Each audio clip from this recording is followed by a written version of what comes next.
this album has a vintage vibe to it, in the sound, in the way it's recorded, and some of the gear that it's been through, some of the writing.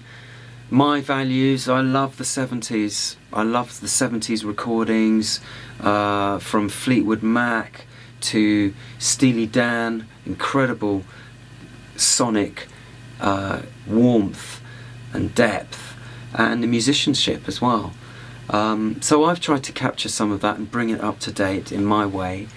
You know, classic recordings by the Stones, by the Beatles, you know, Abbey Road, Pink Floyd, Led Zeppelin, you know.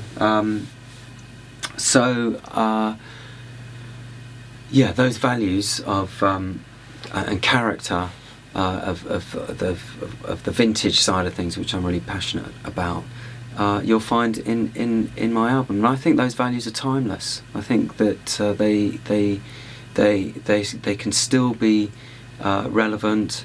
They are they'll never change, because that what they embody is quality of sound, quality of craftsmanship in writing. And you know, I'm not saying that I am a great writer, but I aspire to be a good writer, and I have in those great role models. There could be no greater role models than Lennon and McCartney. I wish I could write like them. It'd be, you know, be great. So I just keep working on it. To have a studio of my own was something I only ever dreamed of until one day, I just was with a friend and we were talking, and she said, what is it that if you were going to die tomorrow, what is it that you've been putting off, and that you'd always wanted to do? And I thought, I've always wanted to have my own studio. It's always been my dream. And she said, well, why don't you just decide to make it happen? And I did. That's the short story. It took a lot of work, and I borrowed money, and I did a business plan, and the bank lent me money, and I built for 3 months. I thought I was crazy, but in the end I came out with this amazing space that's enabled me to put together stuff like this, as well as produce other people. I already knew how to use Pro Tools. I'm a Pro Tools junkie. I love recording with Pro Tools because it doesn't get in the way of my creativity, so I can just put ideas down without having to think about it.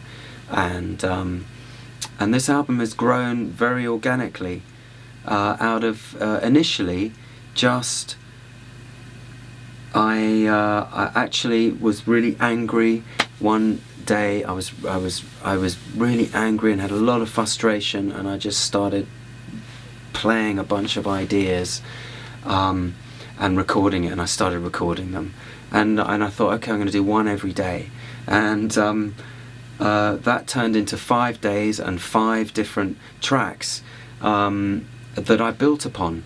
And in the end I ended up playing drums on them, because I had a drum kit set up with some beautiful equipment, beautiful gear that we hired in, and I'd always dreamt about playing drums on my own stuff, and I'm really proud of that. It makes me feel really good that having wanted to play drums when I was a kid and not being able to, and love playing drums, that I put the drums down, and I think they sound okay. I mean, I hope you think they're alright.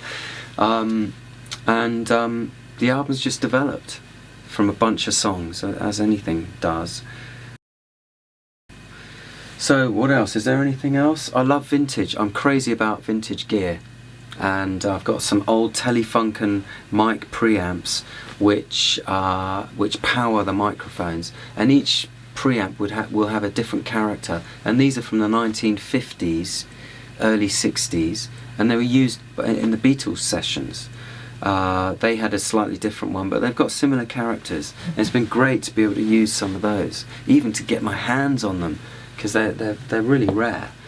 But they were the kind of things that in the 60s or 70s people were probably throwing in skips because they no longer needed them. They wanted the new stuff.